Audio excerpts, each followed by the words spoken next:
his PhD in political science from Louisiana State University. And he is here to talk about the political world at large, both near and far, and Dr. Albert Samuels.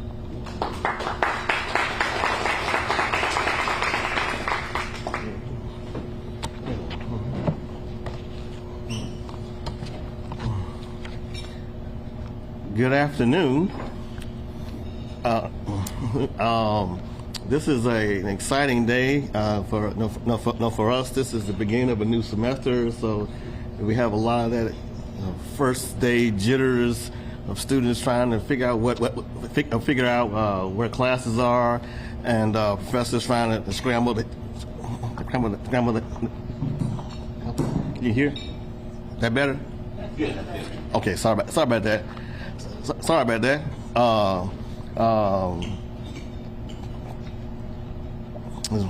Gets my first day jitters as well going on here. What I'd like to talk about today, or look at some of the forecasts for the upcoming midterm elections. Now, normally, the party that controls the White House typically loses seats in Congress during the midterm elections. You know, that's basically been the rule since about 1938, and it become like an axiom in American politics. There are some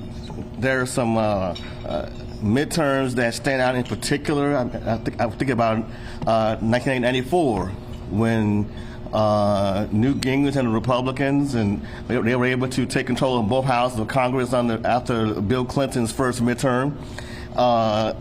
In 2010, Obama called it the shellacking that his party received when they lost 63 seats in the House of Representatives in that midterm election. And more recently, in 2018, under Donald Trump, the GOP lost about 40 seats in the House. And you know, there have been exceptions. 1998, Clinton was going through the impeachment issue there, and there was a sort of a backlash against the Republicans, and actually Democrats actually gained 5 seats. And of course, 2002, right after 9/11, and in the run-up to the Iraq War. But other than that, typically speaking, the president's party does poorly during that president's first midterm. And the way this midterm was stacking up, at least a few weeks ago, this was looking like a typical cycle. Things were looking bad for the Democrats. You have all the ingredients. First of all, President Biden had some really abysmal poll ratings, which is usually bad news for the party itself.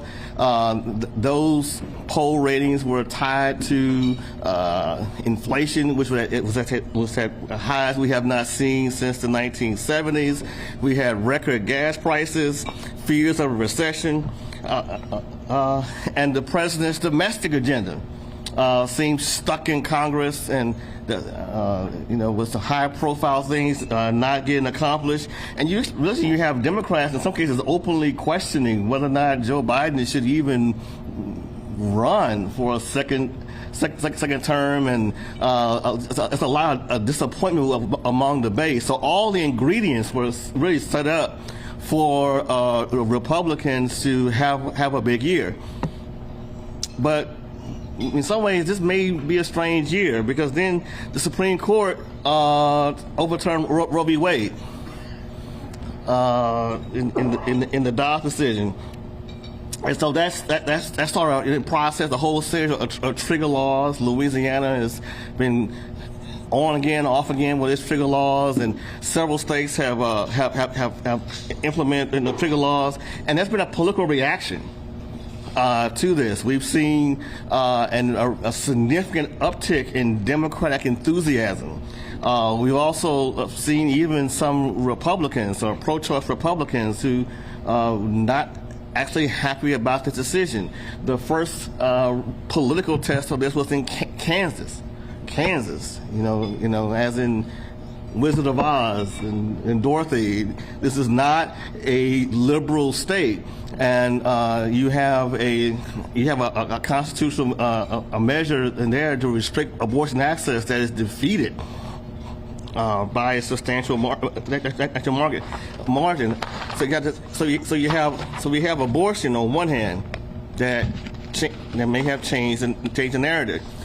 Then there are the January 6 hearings, which turned out to be surprisingly compelling television, and in light of, i.e., the Mueller investigation, which was not in many ways, and it's brought to light a lot of really significant revelations, even for those of us who thought we knew what happened on January 6th. It has done real damage to Donald Trump, who incidentally is making no secret of his intention to run again.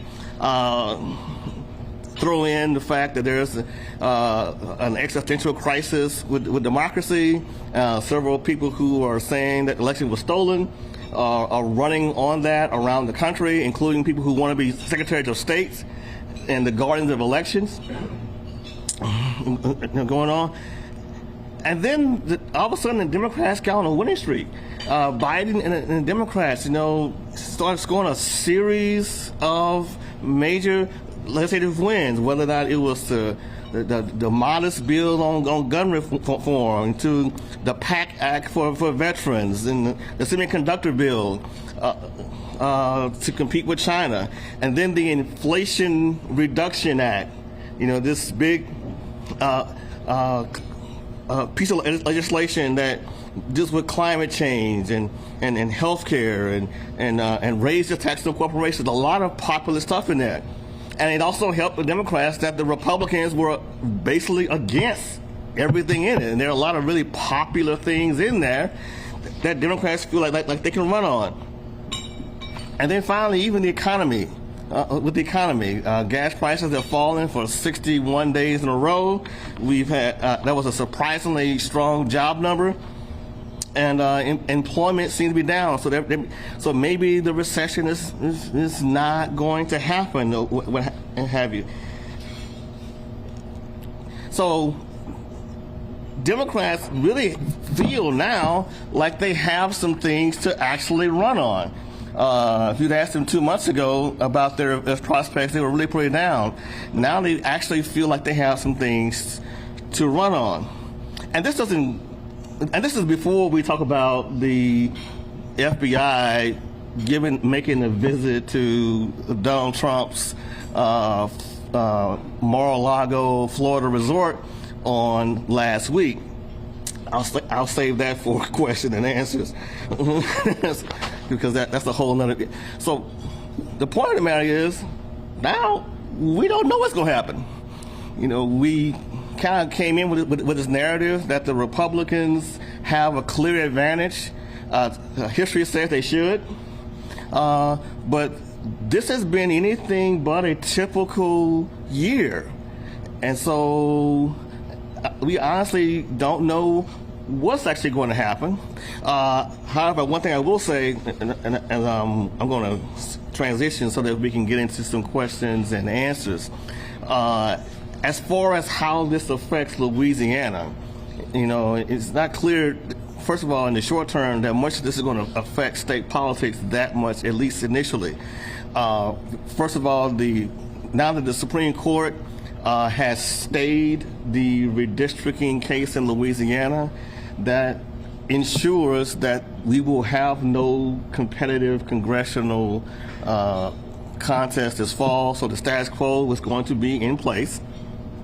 That's one thing. And, the Democratic Party's travails of last weekend set aside, it doesn't appear that fundamentally changes the dynamic of the race for the United States Senate. It looks like John Kennedy is probably going to win, and it's probably going to win pretty easily, and probably in the first primary. I don't really see anything that's changing that. However, the national picture may affect some calculations about next year's governor's race. There may be some candidates like, say, Gary Graves, who may make a decision about whether or not he can run for governor, based upon whether or not he wants to run for governor, or if he wants to be the chairman of the Transportation Committee. So there'll be decisions like that made, but it shapes up as a really interesting couple of months, and quite frankly, we don't have a textbook for this. For this particular midterm, and it's going to be very, very fascinating. I'm going to stop here and to give an opportunity for, I see a hand right here. So you brought up the state Democratic Party events of over the weekend, where they basically decided to endorse all the Democratic candidates for most of the races, especially that Senate seat. Would you say that weakens the Democratic vote if they say, yeah, vote for all three of these people? What's kind of your response to that move that they did? Okay. Well, I guess, of course, the question here is really about what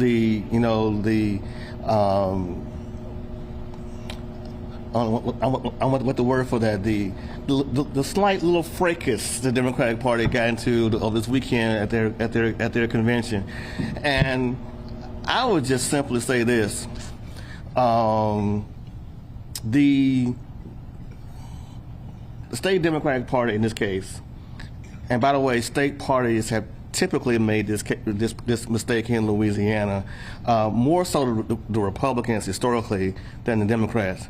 But given our open primary system in Louisiana, and we've typically had a kind of a charismatic type of politics anyway, state parties don't have that much power. And so all of this about what are they going to endorse or not doesn't make any difference.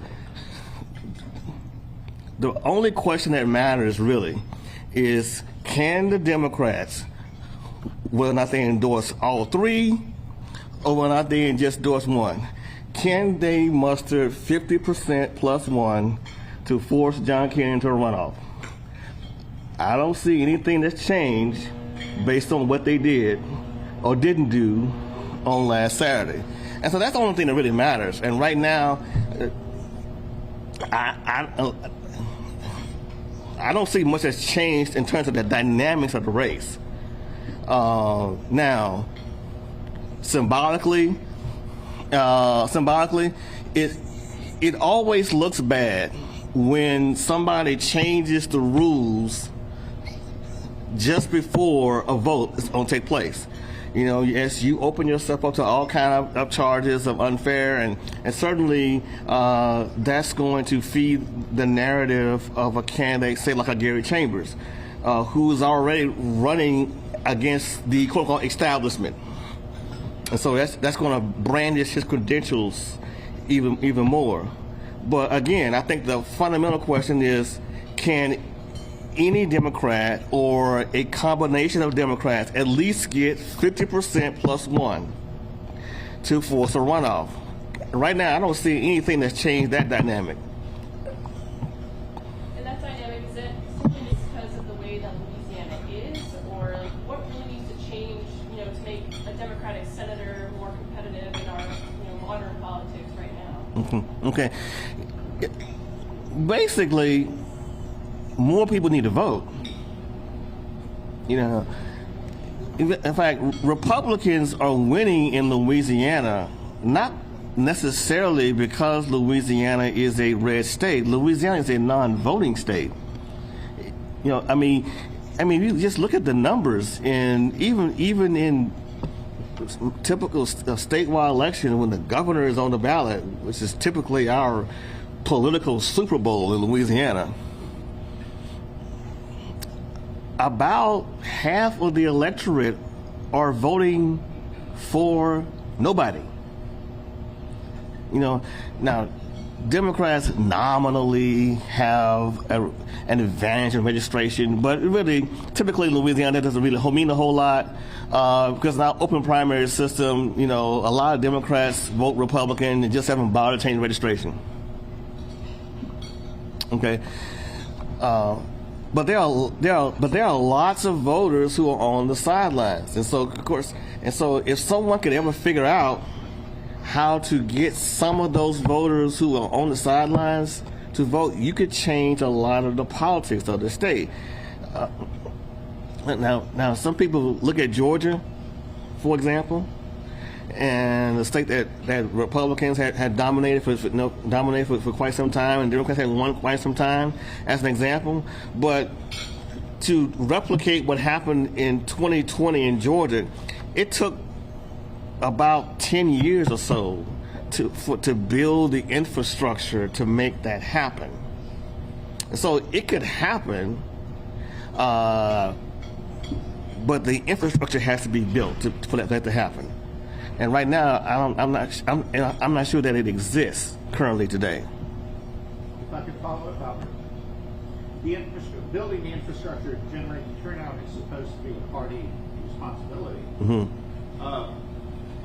Didn't you see the vote of the weekend as representing a long-standing racial split within the Democratic Party because they Terry Carter Peterson rejected Buddy Leach, God rest his soul, and now a white woman from Lafayette has succeeded Carter.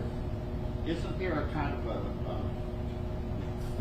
it's hard to imagine the party being the structure of turnout when it is internally divided. So.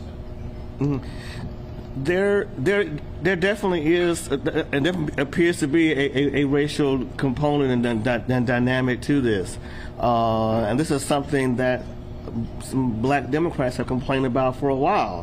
They've complained that when a black candidate, for example, happens to make the runoff, that they don't get the support that they think they rightfully deserve, and certainly this is going to continue to feed that narrative.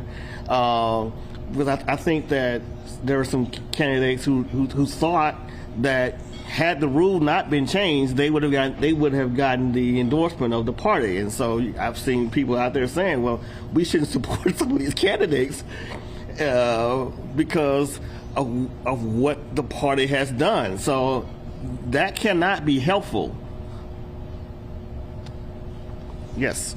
Do you think the abortion issue could rear up in Louisiana at all? And if so, maybe any judicial races. Do you think it could be an issue in Louisiana? Yeah.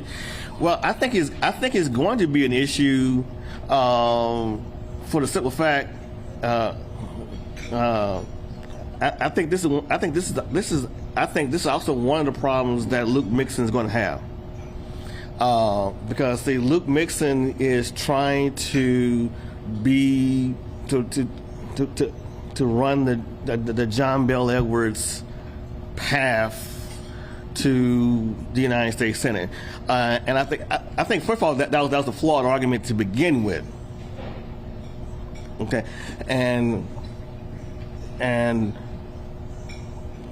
but I think especially in the aftermath of the Dobbs decision and the fact that John Bel Edwards himself signed one of the strictest abortion laws in the country, I think that's going to create a significant problem for not just for a Democrat candidate who is essentially trying to copy John Bel Edwards' political path. So I think that's one of the ways it's going to show up. Now it's going to create some opportunities for some political organization. It's going and certainly, but certainly I don't think there's a path forward for Democratic candidates running statewide, who are running as pro-life Democrats. So that in itself is going to force some change. But again, trying to figure out how to get enough votes to be competitive is still another thing. But I think it probably closes the door on this so-called middle path, which has always been problematic anyway. This idea that there are enough moderate Democrats and moderate Republicans for a middle of the road Democrat to win, and that's always been a dicey proposition anyway. And I just think that in the aftermath of the Dobbs decision, and the fact that Louisiana didn't had some of the most draconian abortion statutes in the country, some really vague and nebulous language like medically futile, which makes it's a political term that makes no medical sense. And some of the consequences that are going to come from that, I just don't see a path forward for that. The legislature, there seems to be a lot of change upcoming with, the Speaker of the House running for Lieutenant Governor, the Pro Tem running for First Circuit, and a number of other trickling down races. Is that pretty typical to see so many, shifting at once? And also, with all those changes, what could that really mean, for the everyday guy with all these changes? 2 words: term limits. A lot of our politicians like being elected, and so as their terms expire, they began to look for other offices. Like in my hometown, for example, in Shreveport. Like Senator Greg Tarver, he's about to be term limited, so he's running for mayor of Shreveport. Has a very good chance of being elected. So I think that some of these changes are motivated by the fact that some of these individuals are term limited in their current roles, and they're looking for their next political job. What do you make of the mayor being thrown off the ballot in Shreveport?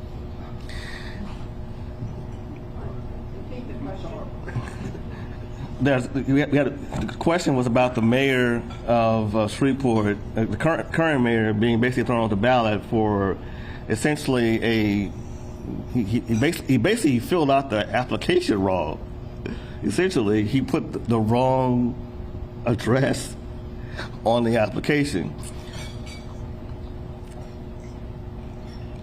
That's the mayor's fault. the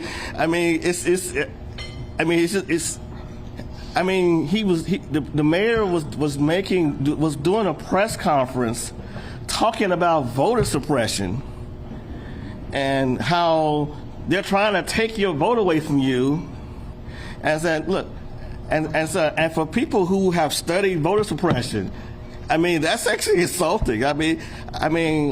I almost kind of feel sorry for him, and to me, it's sort of this is sort of amateur hour.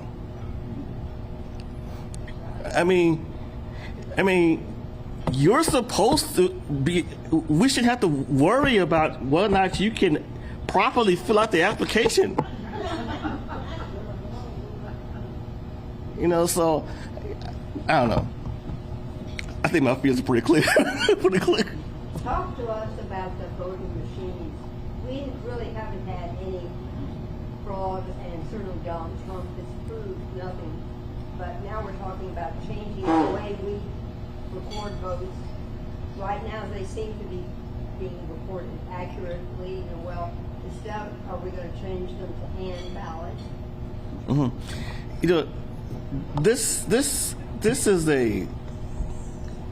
is a solution that's looking for a problem. There has been absolutely no evidence of voter fraud of any significant degree, not just in Louisiana, but anywhere in the country, that would have impacted the elections. It is pernicious and dangerous to our democracy to continue to perpetuate this idea that there is significant fraud. And it is acting upon that, we are doing things which are quite frankly unnecessary. There's no reason to do this. We can do that. And what's interesting about this is that some of the people who are saying this know better. They know there's no fraud. Steve Scalise knows that Donald Trump lost. He's not a dumb man. John Kennedy knows that Donald Trump lost. But somehow the presidential election was stolen, but their elections were fine. No. Clay Huggins is not saying that his election was flawed. So I just think it's unnecessary. It's unnecessary, and it's in fact, Louisiana was actually one of the states that's rated the highest in some ways in this. So this is this is really a kind of a play to this constituency that's still saying that the election was somehow stolen some kind of way, and it's really a waste of time, unfortunately. But that's where we are right now. Yes. So you talked about building the infrastructure to get more voters out like they did in Georgia. What would that kind of look like in Louisiana? Like, really, what would it take to get more of the state voting? Well, we've kind of seen a little taste of that. For example, the groups like the Power Coalition, for example, they have actually been doing some of the work that, quite frankly, that the Democratic Party should be doing. They've done a good job of grassroots education around the state. They got record numbers of people involved actually in redistricting, and they organized people to participate in a lot of the road shows, and they came forward with actual specific plans. So we actually had more people involved in a process that's typically, not paid that much attention to by average voters. So we need more things like that. I think they are actually doing some of the work that I think the Democratic Party should be doing. They have knocked on some doors of people who have said that nobody has knocked on my door in years.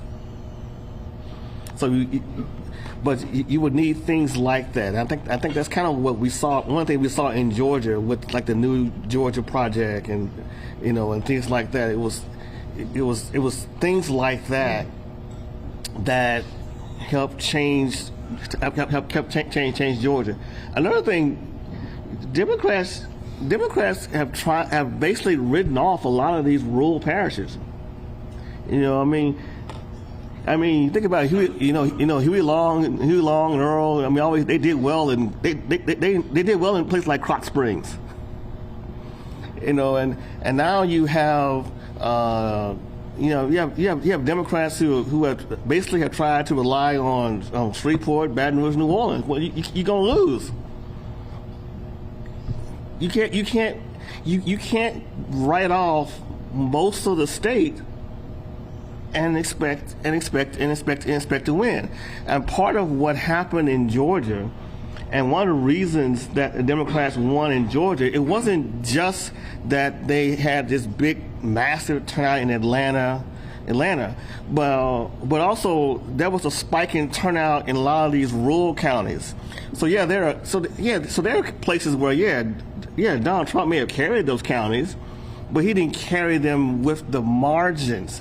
See, if you can just knock the margins down, so if you lose 57-43, don't lose 80-20. And I think that's what Democrats need to do. Beto O'Rourke, for example, in Texas, he almost beat Ted Cruz in 2018. He said he traveled to parts of the state where a Democrat hadn't been seen for years, and he almost beat him.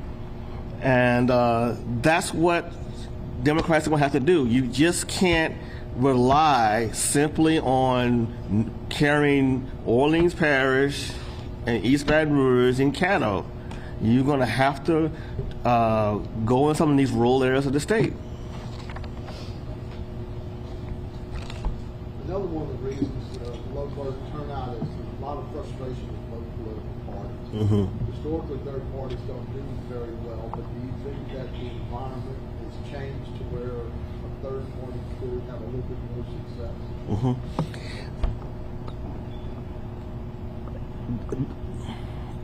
There have been several attempts at third parties. There's still a structural problem that basically prevents third parties from really succeeding. Even when there's some potential opportunity for that, like when you had like when Ross Perot, ran for president, and he took some votes away from George W. Bush, and the Republicans today are still blaming Ross Perot for the fact that Bush lost the '92 election. But there's still a structural problem in that, first of all, it's hard for him to get on the ballot. And that's not accident. Democrats and Republicans have written the rules across the country about what it takes to get on the ballot. So you have a structural problem. And then basically with the way we do elections still puts third parties at a disadvantage because we have winner-take-all elections in single-member districts. So there's no, whereas if you had a proportional system or a different system, people will have different incentives. But right now, there's no incentive or the incentives are really weak. There's no prize for getting 49.9% of the vote. You lose. You still lose. You get 0% of representation. So there's some structural problems with the way we do elections. And then at the presidential level, of course, then you also got to throw in electoral college. So there are some structural barriers that still make it very difficult for third parties to succeed. And I think that perhaps one of the things that we ought to really think about, because I do think we do have a crisis of our democracy on a number of levels, but I think that there are some structural things that we ought to think about how there are ways in which we do politics that we don't have to do it that way, and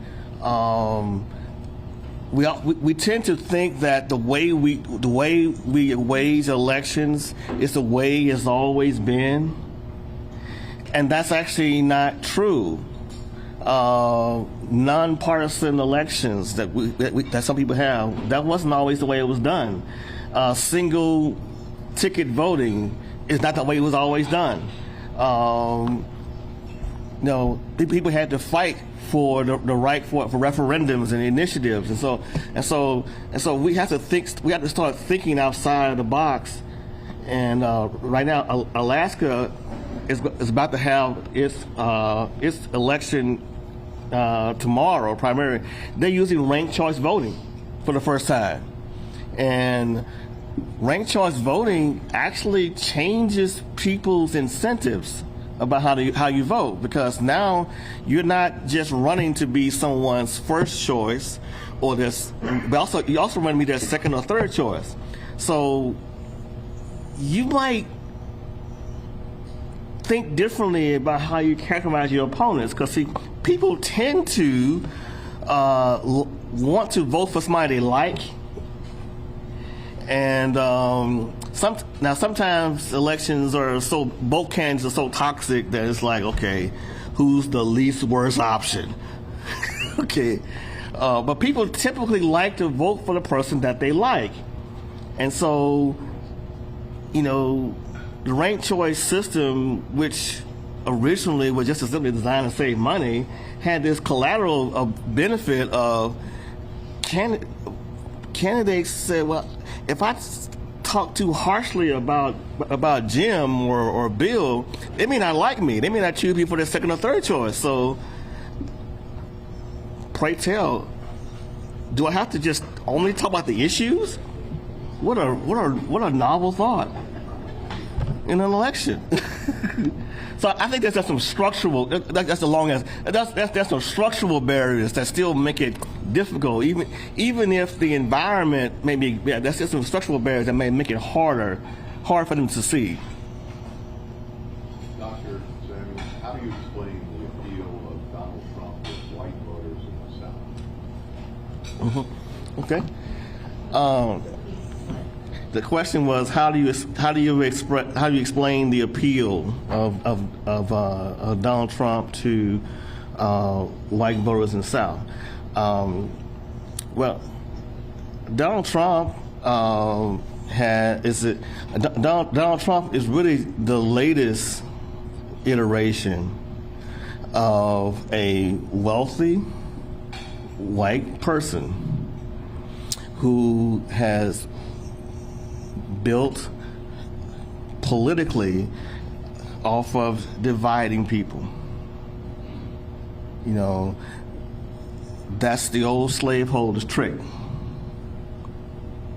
And that is, if we can convince poor whites who in Europe had no status, we can convince them that they have more to fear from black people, from Indians, from other groups, than they do us. Than us, we have a coalition. You know, that can endure. And Donald Trump has very consciously appealed to race. You know, it's not an accident that he began his campaign talking about Mexicans. That's really about race. You know, they don't send their best. He led with the border wall. He proposed a Muslim ban. You know what? He said Black Lives Matter protesters should be beat up at his rallies. And of course, he's also used culture, issues of culture. Sometimes that's a way of getting around say it's really not about race. It's really about culture. But he's done a very good job of that, and he's appealed to a sense of grievance. He's very good at appealing to a sense of grievance. So yeah, he's to that extent he's really masterful. he's masterful, but in some ways, Donald Trump is really the embodiment of what the Republican Party itself has become. You know, the Republicans were not that far off from what Donald Trump is. Because the Republicans, they've been race baiting for a long time. They've been using that. They've been using culture, religion, and things like this as ways to divide, so that they can really push their agenda of real tax cuts, which is actually not very popular, by the way. This agenda of putting everything to the rich. It's not really a popular agenda. That's really.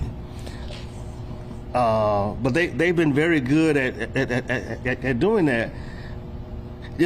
But the problem they ran into was the recession. See, the 2008 recession and the consequences of that have really weakened the typical Republican establishment. Now, they got a boom with Obama. They were able to run against Obama, and that worked for them for a little while. But what they didn't realize is that a lot of people who they had typically relied on, they were mad at them too. Okay, because they felt like nobody was speaking for them. Their jobs are going overseas too. They felt like economically they're falling behind, and Donald Trump appealed to their group. Now, he's not going to do anything about their problems, because he was talking about tariffs and bringing barriers. He actually ended up creating a trade war with China, and then had to bail out a lot of his farmers for policies that he caused.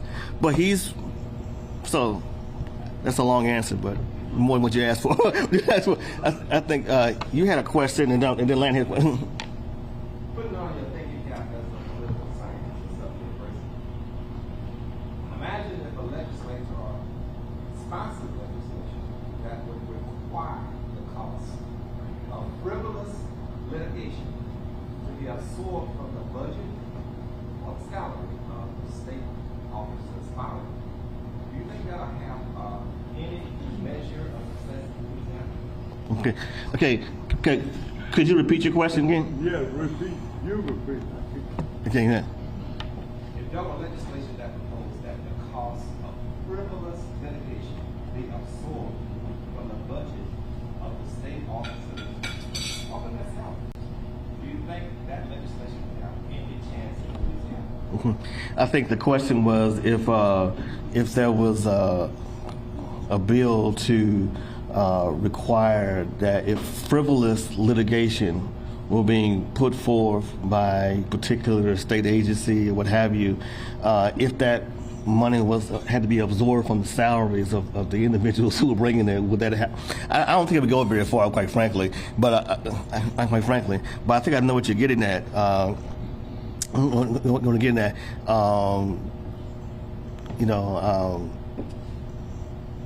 that's probably been one of the criticism of the current Attorney General in some of the, but there's some of the lawsuits that they have filed, like particularly as it relates to COVID and some other issues that the argument is that these lawsuits are not so much legal in nature as they are political. That we many of us expect that Jeff Landon will be one of several candidates who will announce their intentions for governor.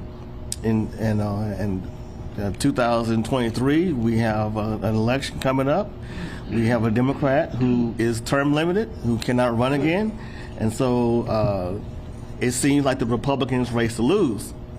And certainly, that has certainly been one of the criticisms. One of the criticisms of this particular candidate is that perhaps they're using that office for that purpose. But I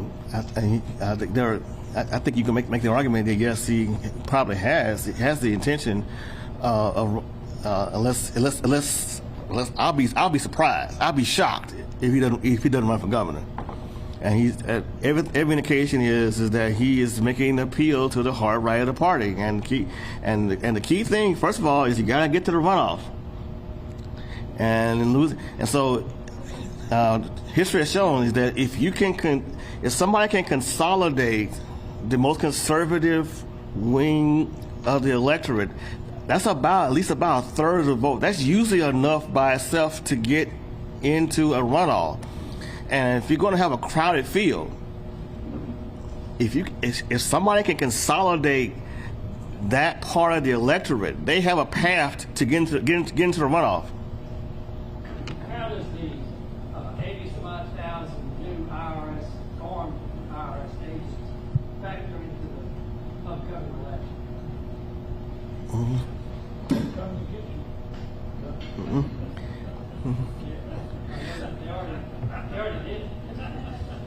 Well, yeah. The question is, how does the new 80,000 new IRS agents, how will that factor into the election? Only to the extent that at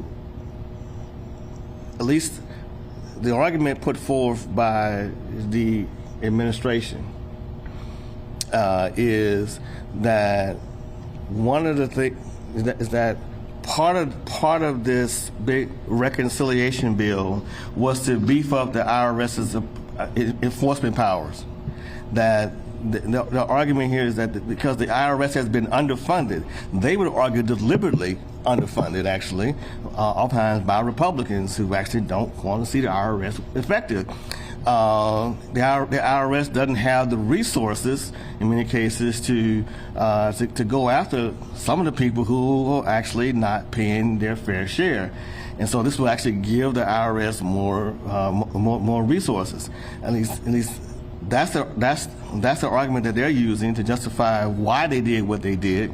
And we'll see politically how that plays out. But that's the argument that they're using as part of their package to argue that what we're doing here is shifting more the tax burden to those who at the upper echelon who can pay more. And the argument here is that because the IRS has been limited in resources, they have not audited those at the top. One more, Lanny. The Lanny had a question. In the Republican Party, if not Donald Trump, then who? Okay. Well, probably probably the candidate right now who is poised in case Trump collapses is Ron DeSantis in Florida. And there are some Republicans who are saying, no, he's the Trump that we like, without all of the baggage. So he's probably the one that I'm sure there are others who would like to run. I know Ted Cruz would like to run. Maybe Josh Hawley likes to run. But I think a lot of people are going to wait and see what happens with these midterms, because Donald Trump, if he announces his candidacy, as he's threatening to do prior to the midterms, again he's putting himself in the center. And where, quite frankly, Republicans actually would prefer that he not be, but they're afraid to say so because if they do, they're afraid of his base. But if Republicans lose a lot of races in 2022 that they should have won, and basically, if we don't know what's all going to come out. There's more stuff from January 6th that's going to come out. There's more stuff come out. So if Donald Trump looks weaker after these midterms, you may see a lot more people deciding to get into the fray. Like a lot of people are kind of waiting and hoping, and some of them are actually hoping, even though they don't want to say it, that Trump is not the candidate. Because Trump unites the opposition. He unites the opposition. And so a lot of Republicans think they have a better chance if he's not at the top of the ticket. Thank you, Doc.